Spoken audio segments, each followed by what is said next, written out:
21st Century Entrepreneurship with Martin Piskarik. I wrote a book about insurance that dealt with what's called claims-made insurance policies, something that I've been dealing with for over 50 years. And I've been dealing with them for about that long.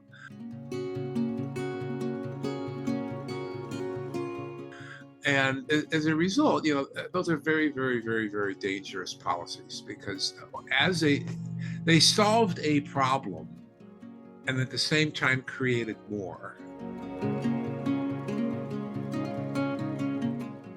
which are far more subtle. But still, I've dealt with claims-made policies my entire career for 51 years. And I'm still a believer in the insurance industry in theory. But what's been happening lately over the last 10, 15 years has seen a dramatic change in the approach insurance companies are taking.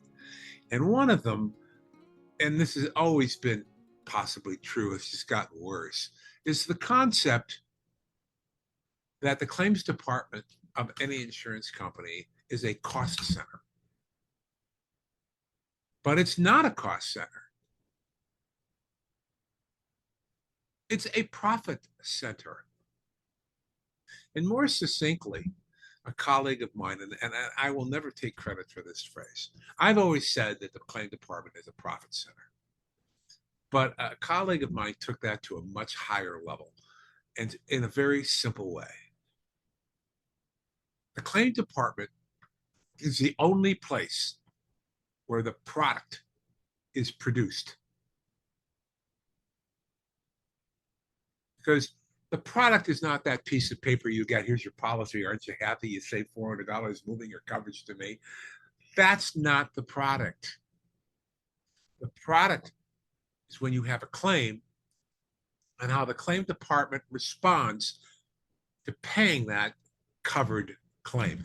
It's the claim department that determines whether something is covered. It's the claim department that determines whether or not, what's being claimed for as damages or for repairs or what have you is correct. It's the claims department that has the job to assess the claim quickly, analyze coverage, and pay it or deny it in a certain period of time. That's the product. And only the claim department can deliver that. And what's sad is that as the C-suite, executives have become less and less staffed by insurance people, and staffed more and more with accountants and people with MBAs, they see the claim department as a cost center to be controlled and kept under wraps and keep the salaries down, keep the staff down to maximize short-term profit. And what they don't get is that they're slitting their own throat.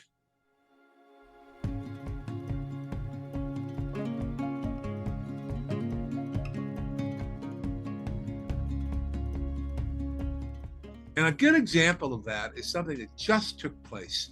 An article came out by Randy Maniloff, who was a very prominent attorney, and he writes this newsletter, and it's not every month. It used to be every month, but I guess he's gotten tied up or whatever. And in all fairness, I'll read this to you. As stated by Mandy Maniloff, an insurer tries to save some defense costs and ends up paying $12 million. Now, it is an aberration. And to quote him, in his long time, or in my long time doing this kind of work, very few insurers need this warning.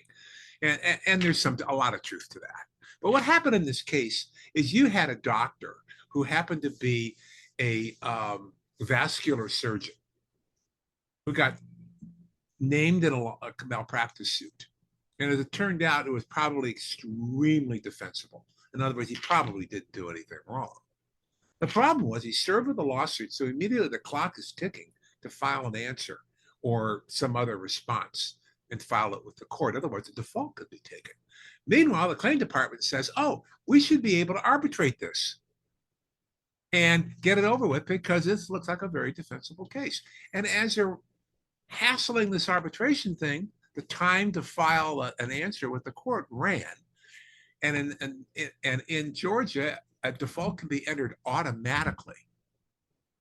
And that limits the amount of time that you have to file a motion to seek leave to, have the default set aside.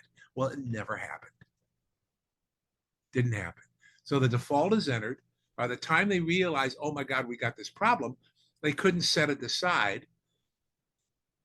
The court awarded the plaintiff $1.7 million, which of course had to be reported to state authorities, because there's a, when professionals like lawyers and what have you have to pay a judgment or a settlement on a malpractice case, some licensing authorities require that be reported to the licensing authority. So of course so now his license is in jeopardy. Meanwhile, he gets fired from his job as a vascular surgeon, can't get another job with another hospital, loses all of his hospital privileges. Fortunately, they didn't, pull his license. But now he's got to work as a general practitioner practically, because that's all he can do. He hasn't got any surgical privileges. So he sued the insurance company, and they awarded him $9 million in damages and $3 million in litigation expense for the insurance company dropping the ball. Now, I don't know why that happened. I know it shouldn't have happened. I agree it's an aberration and rare, but I don't know if that had to do with lack of proper training, lack of proper diary controls, overworked claims staff. I have no idea how this got missed, but it should never have been missed.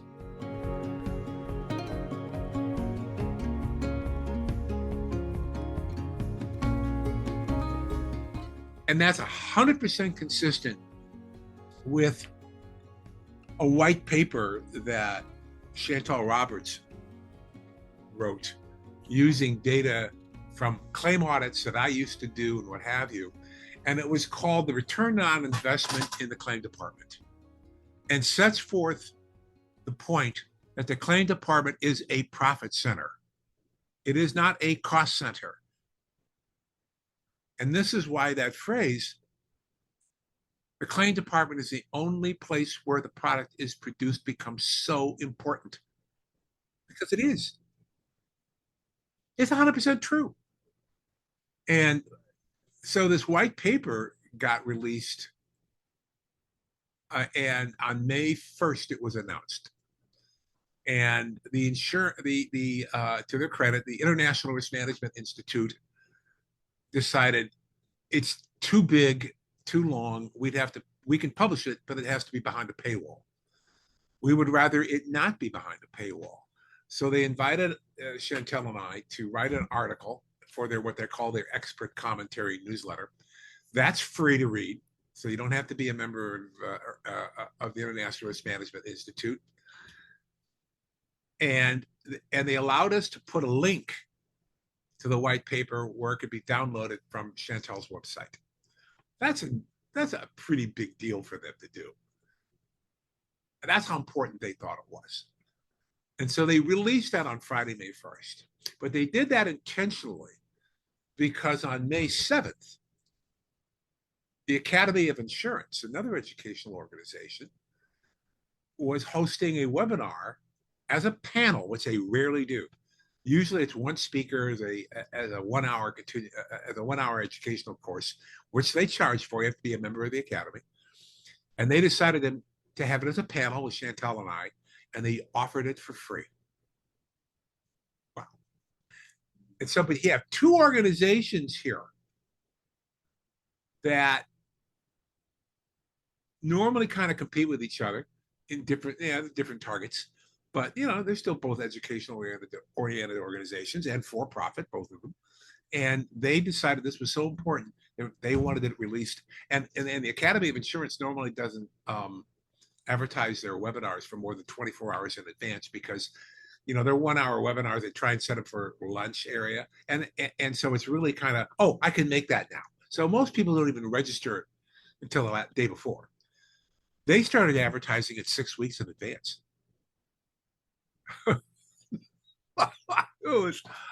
it was a wow. It really was a wow. And it was all over LinkedIn, all over the internet. And it's so accurate. This white, and the way that Chantal wrote this white paper was sheer genius. And it's probably one of the most important things I've ever been involved with. Now, she wanted to give me co-author credit, and I refused because I didn't. I gave her the data. I gave her where she could get more data, but I didn't write it. She did, and I refused that. So it's hers, and I want to make that clear. She did give me collaborator credit, and so that was acceptable to me. But author, no, I didn't write it. She did.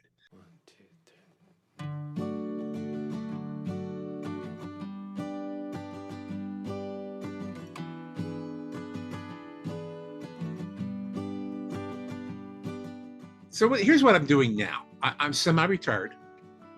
I do a lot of expert witness work on litigation matters where I feel I have the expertise.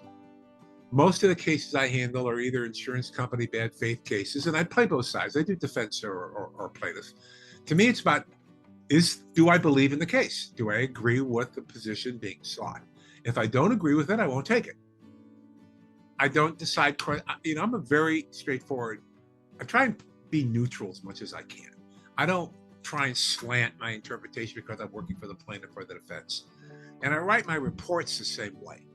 If there's a question of fact, I'm not going to decide what is believable. I'm going to do an either or analysis and let the trier of fact, whether it's a jury or a court, let them decide the questions of fact. But if they think the following is true, then here's my opinion. If they think this is true, here's my opinion.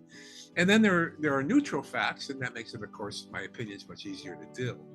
And so I do plaintiff or defense, mostly in insurance broker malpractice cases or bad faith cases. But, I've handled some attorney malpractice cases, but I have to be careful there because I'm not a licensed attorney.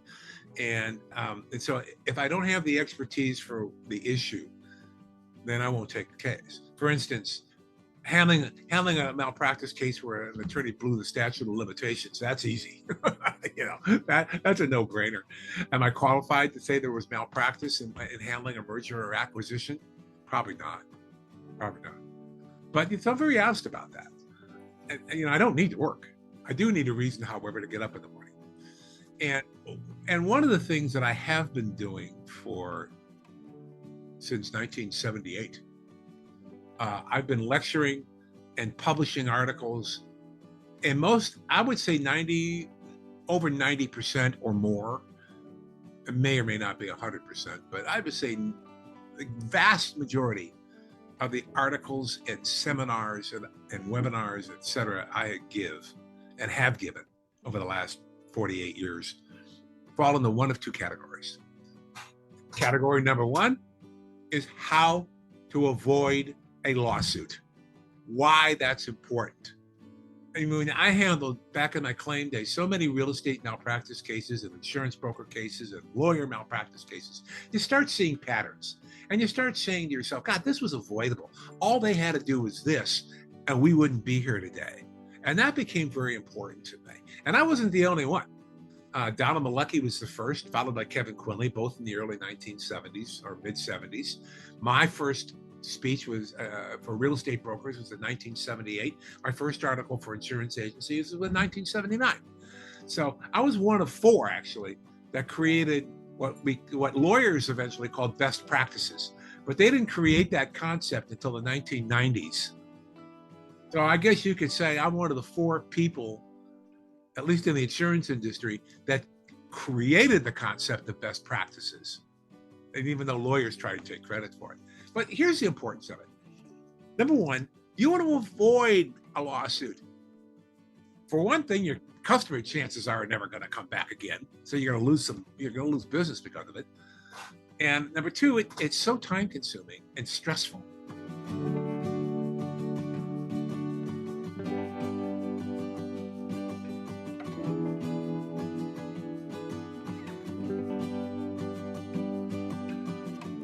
So, like I said, almost every article I've had published, every seminar and webinar I've done has either been how to avoid a lawsuit, what you need to do, or here's what you need to know to accomplish goal number one. What do you need to know about selling director and officer liability insurance? What do you need to know about employment practice? What does your customer need to know about it? I mean, these policies have gotten so complicated. And unfortunately, and I'm sure we covered this in our first meeting, 37 states do not require an insurance broker to advise you. They're just selling a piece of paper. Come from me, I can help save you money, right? What do you, and then what they don't tell you is what you're giving up. In fact, they may not even know what you're giving up themselves. They have no duty to advise you. It's commonly referred to as the order taker standard of care.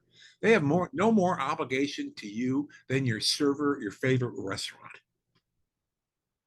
It's almost like going to your doctor and he said, "Oh, Martin, how are you today? And how would you like me to treat you?" Like, you're supposed to know? Not really. And unfortunately, that's followed by 37 states.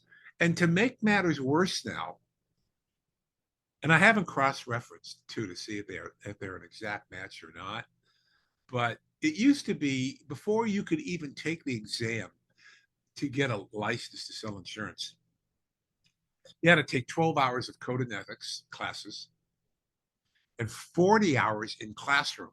So you had to take like a week off and sit in a classroom for 40 hours and learn about different products of insurance. Then with the internet, they cut that down from 40 hours to 20, but you still had to take code and ethics.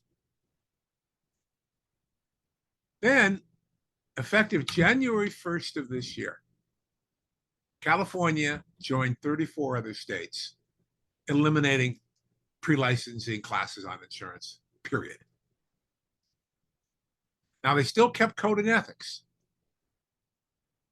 but that you still have to do.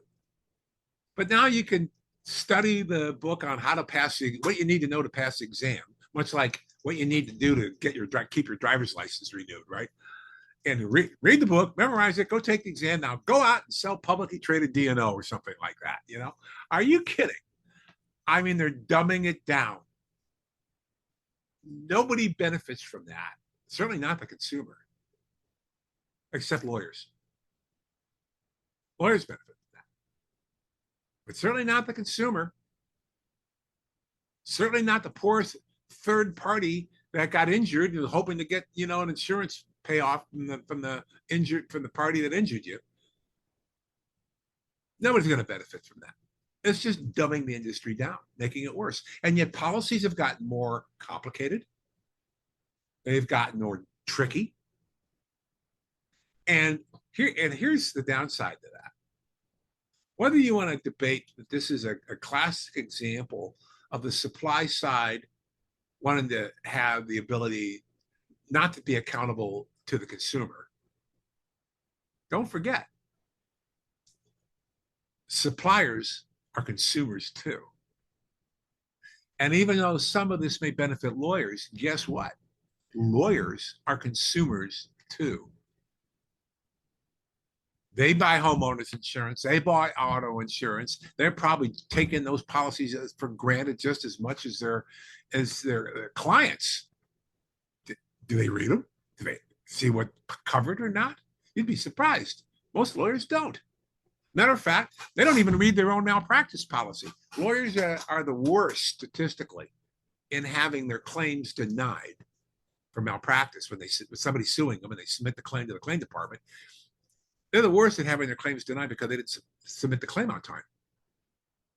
We'll figure that. Lawyers are the worst. I did a big article on it in 2023, I guess it was. I looked at 224 claim denials, 224.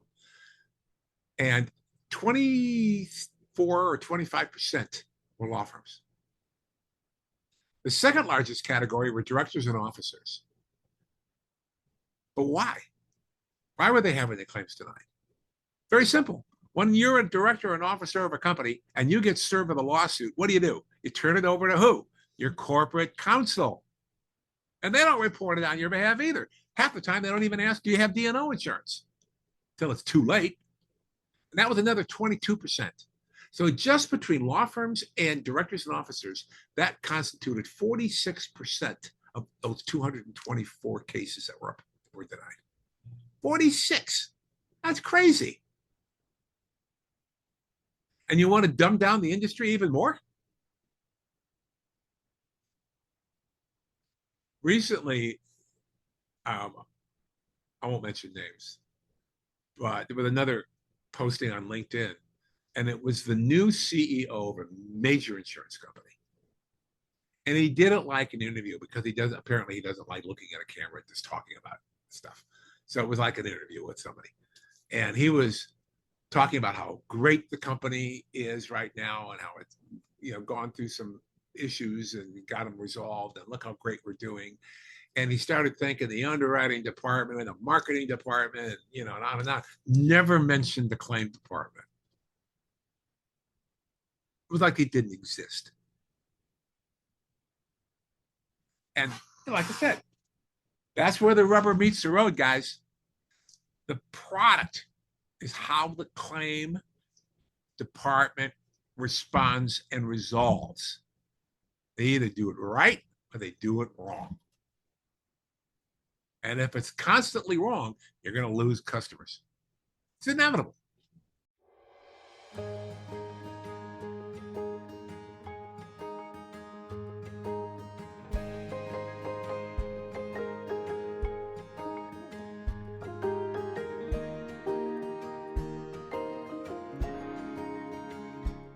Yeah, even though many insurance companies are now, acting the same way, claim department's a cost center. Let's keep them down in the basement. Let's not train anybody. Or just send everything out to law firms. And let me tell you why that's bad. I used to own a claim adjusting company. We also, with certain clients from time to time, we acted like we were the claim department. We had authority to hire defense counsel subject to a approved list. We had the authority to supervise them as if we were the claim department. We might even, and we often had settlement authority up to a certain level. So we were acting like the company claim department, as well as boots on the ground claim adjusters. Get out there and take statements, gather facts, gather evidence, gather documents, get photographs, whatever. That was our job. And we were handling mostly professional liability claims. So, against real estate agents and insurance agents and dentists and lawyers and anything complicated and high exposure, serious matters. I mean, we were very good at that. We could fully develop a claim factually as much as possible in 90 days or less. That was our goal. We wanted to have the documents, the statements, the photographs, whatever it took. We wanted that claim as fully developed in 90 days or less. If you send stuff directly out to law firms, they can't even get a scheduling order in 90 days. I'm serious. So when you get a relatively, we may not always have had the cooperation of the plaintiffs, that's for certain. But even without that, we had a pretty good handle on what the case was about. And which case the claim reserves, because whenever a claim is submitted, the insurance company has to set up a reserve, how much they think they're going to pay. And the claim reserves that were set because we had as factually developed the claim as much as possible in 90 days or less were much more accurate. Which means that the actuaries were getting more accurate data because one of the roles of the actuaries is to constantly test the book of business. Do their analysis every 6 months or whatever it is to see, are we making a profit? Are we not going to make a profit? What do we need to do to adjust the program, so to speak? Whether it's increasing reserve premium or decreasing it or changing the policy form or something. There's any number of adjustments that can be made, but they at least have the data upon which to help them make those decisions and recommendations. When it takes 3 years to do that because you're going through discovery with a law firm, you're not going to be able to do that. And you certainly aren't going to have accurate reserves, which suggests to me that most insurance companies who follow that model are probably under-reserved. And they don't even know. And they don't really care. Because they're looking at everything short-term anyways. So that's the distinction. And it's a big concern. So go back to what the CEO said. He's on camera and he's talking about how great we're doing. And Jesus Christ, we have the greatest underwriters and our marketing people are phenomenal. And we're coming out with these wonderful products. Never mentions the claim department. There is something really wrong with that. Because the claim department is where the product is produced. That's Chantel Roberts' quote. That belongs to her. And she's a wonderful, wonderful person. But that's what's going on. And it's just amazing to me. It just really is amazing to me. For all this time.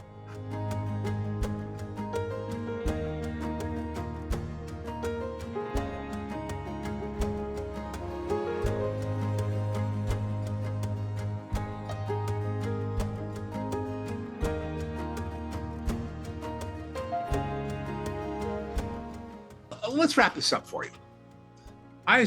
Everybody that's listening to this or watching this, you're a consumer.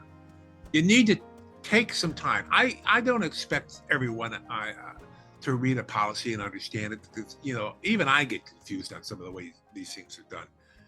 But that doesn't mean you can't expect more and demand more from your insurance broker. Tell them what you got to sit down with them and have them go over anything you don't understand. Make them explain it to you. Just don't assume, oh, I want the best coverage and thank you, I guess I'm covered now, because that ain't true. There's no such thing as best coverage. What the heck does that mean anyways? Price? Or you want to make sure you're fully covered for the house, but you don't even know that what that means, because what about code and ordinance coverage? That's that's a whole different item in the policy. Or your extra additional living expense when you have to move into a condo or another apartment while your home's being fixed. How long is the additional living expense going to be good for? A year, 2 years? Is there a cap on it, or is it actual loss sustained? People don't even know what that is. And so auto and homeowners and whatever, they too can be complicated. But if you're a business owner and you're looking to protect your corporate assets, number one, just don't tell your insurance broker, I want to be covered for everything and I want the best policy. That's meaningless. Meaningless. Has no weight at all. Take the time, sit down with your insurance broker, go over it. What's covered? What's not covered? What the exclusions are? What maybe some of the exclusions can be bought back for extra money. Take the time. And let's remember, even in a privately held company, and it's a family-owned company, the president of the company, guess what, guy? You have a fiduciary obligation to that company to do it right. Don't take it for granted. Because at the end of the day, insurance is about one thing only: putting you back in the position you were in before the claim, for the loss. That's what insurance is all about. Putting you back where you were before this bad fire, before this bad, accident. That's what you need to know. And you need to know how to get there. And the only way to do it is to make your broker sit down with you and go over it, and don't settle for less.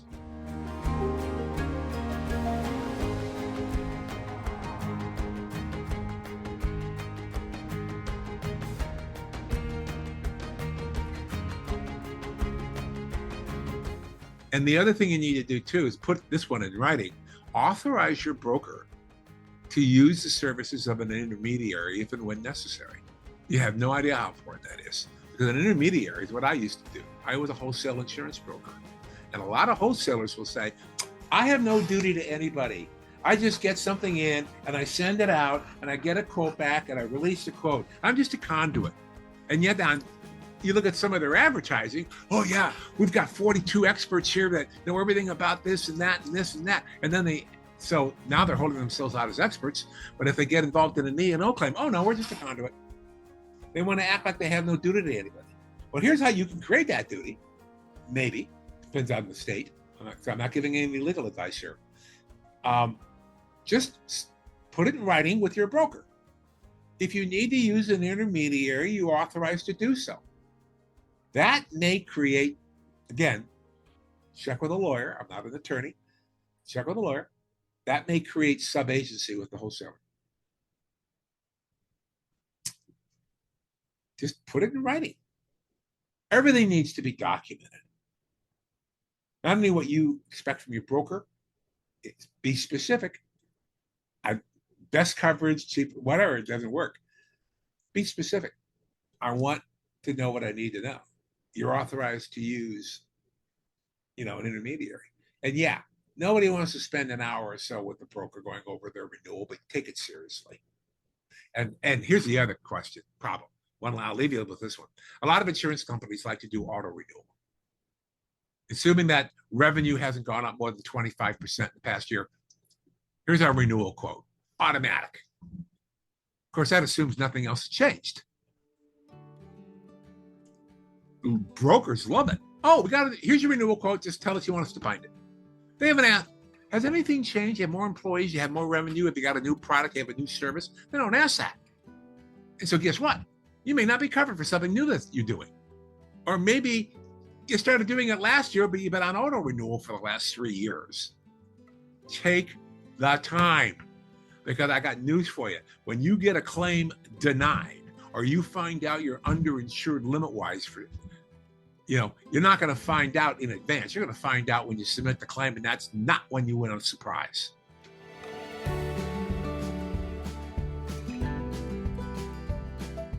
So I want to thank everybody. You can reach me on LinkedIn. You can look me up under Frederick Fisher, Fisher. My website is Fisher, Fisher, C as in Charlie, G as in George.com, FisherCG.com. It stands for Fisher Consulting Group. So FisherCG.com. My book, if you're a professional or a corporate officer, I wrote a book that the Insurance Journal called a irreplaceable classic, and it's called Claims Made Insurance: The Policy That Changed the Industry. You can find it on Amazon under that name, or you can look it up under Frederick Fisher or Frederick J. Fisher, and it'll pop up. It's out now 2 years, but like I said, the Insurance Journal called it an irreplaceable classic. I've been dealing with claims-made policies for over 50 years. Believe me, they're as dangerous a policy as can be. But this book was not written for insurance people. This book was written for the consumer. And so you will be able to understand it. So if you sit on a board of directors, I don't care if it's for the Little League or the local chamber of commerce, you've got a personal exposure. Those policies are written on a claims-made basis. Or maybe you sit on the homeowner association board for your condo.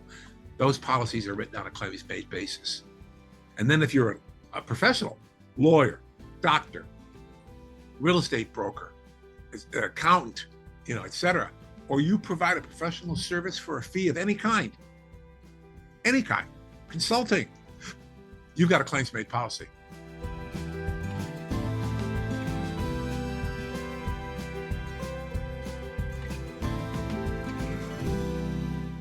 '21st Century Entrepreneurship with Martin Piskarik.